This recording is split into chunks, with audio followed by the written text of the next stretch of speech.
Welcome to Discover, folks. We bring to you the second part of a much-awaited video regarding the various creatures in Avatar. If you have missed our video, you can click on the link here. So what are we waiting for? Let's start. Tapirus. The tapirus, Na'vi name Thwompop, is a docile, herbivorous, tapir-like creature that lives in Pandora. On a planet with perfect predators, the tapirus fills the unfortunate role of being the perfect prey. The tapirus is of short stature, with flat, elephant-like feet. Its body is a light brown color, with faint striping patterns across its sides. The upper half of the tapirus's body is covered in purple armor plating for protection, with raised, protruding crest structures on its back, accented with a bright cyan color. It appears to have only one set of rear-facing operculum behind its head. It has two sets of eyes, with the rear ones being smaller, characteristic of other Pandorian wildlife. The tapirus is one of the few non-aggressive creatures of Pandora. During the day, it can be found wandering the forest fringe and the plains in small groups. At night, they assemble in the jungle for protection. Although not immediately dangerous, one should always avoid harming a tapirus unnecessarily, as its shrill cries are likely to attract the attention of larger and more dangerous predators. The tapirus can also be found in Na'vi villages, living comfortably alongside them as pets, as they are easily trained and have a friendly disposition.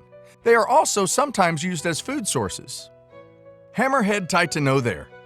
The hammerhead Titanothere, Na'vi name Ankhsik, is approximately 11 meters long, which is almost twice the size of an elephant, and is essentially a six-legged monstrous version of Earth's Brontotheriidae. Hammerhead Titanotheres are first shown threatening Jake Sully, who was just touching the Pandorian flowers. Jake tried to use his gun to shoot them, but Grace ordered him to stand down, knowing that shooting the creature will make it angry. This massive grazing creature travels in moderately large herds or packs of 10 to 20 animals. It is fairly social, but also extremely territorial and hierarchical. Constant threat displays, both visible and audible, are very common during the Hammerhead Titanothere's day. When angered, which happens easily and very often, a Titanothere will lower its head and charge at the perceived threat. The sheer momentum and ferocity of this display is usually enough to send any Pandorian creature running for cover, including mountain banshees and even viper wolf packs. When wanting to avoid any conflict, hammerheads will raise a large fan of brightly colored feathers on the top of its head. This display, usually accompanied by a loud roar, is usually enough to send many animals running away. Alpha males use their considerable momentum to spread their scent by mashing trees, thus warning other animals, including other Titanothere bulls, to steer clear. Hammerhead Titanotheres group together when attacked by a Thanator or Leonopteryx, which are their only known predators. Sometimes, an aging Titanothere will travel long distances in order to die in a sacred resting place such as the Hammerhead Graveyard.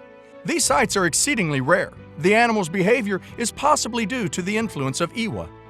The Hammerhead Titanothere has poor distance vision, but makes up for this with acute hearing and an excellent sense of smell. Although massive, its 6 limbs allow it to pivot rapidly when it detects a threat from the side or rear. The animal's overlapping body plates and large bony shoulder and back offer protection during battles. Thanator. The Thanator, Na'vi name Palulukan, meaning dry mouth bringer of fear, is a creature that lives on Pandora. Xenobiologists currently believe that it may be the apex land predator on Pandora. This creature can strike fear into the largest and fiercest of Pandora's terrestrial carnivores. Even the Na'vi, who are renowned for their courage, are shaken by the approach of the creature. A lean and agile cat-like creature, its musculature is pronounced and impressive, providing power for protracted runs and leaps. The speed of its neck and jaw strike is swift. In addition to conventional ripping and tearing, the Thanator can also deliver a lethal blow from its thin armored tail. An impact from the tail is strong enough to defend against other Thanators. The creature's senses are so highly developed that depending on atmospheric conditions, it can detect prey up to 13 kilometers away. The Thanator has 10 sensory quills that sprout from sections of armor plating that encircle the rear of its skull.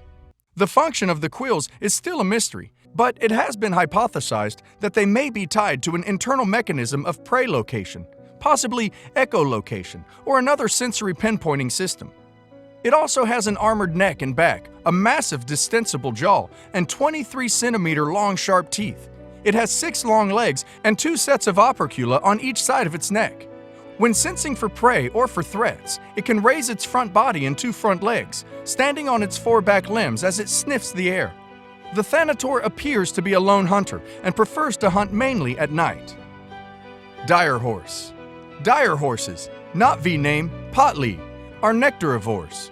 Vaguely horse-like in appearance, with very long necks and small heads.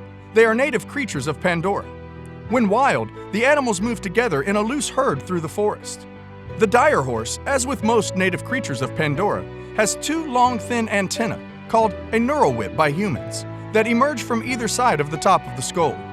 These appendages have feathery tips that are covered in tiny cilia, which undulate constantly and seek out the antennae of other dire horses as they move near. Xenobiologists believe that the touch of antennae is not only for pleasure and affection, but also is a means of transferring information about food sources and potential dangers.